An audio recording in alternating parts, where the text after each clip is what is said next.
A commonly used 15V5 a mobile phone repair power supply. Connect the machine to power and turn it on.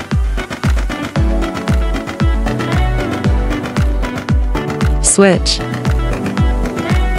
5A1 a current switching. Switching between output and measurement functions.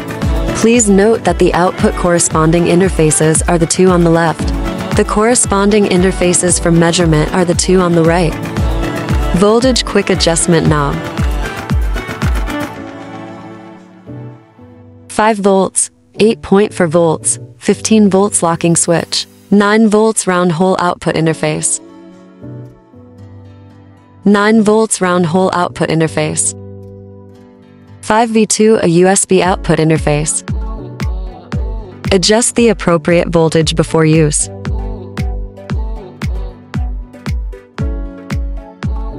Connect the positive and negative poles of the power on cable.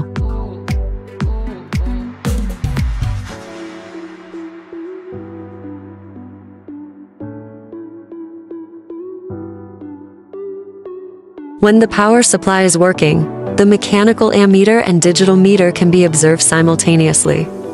If you encounter any problems, please contact a technician.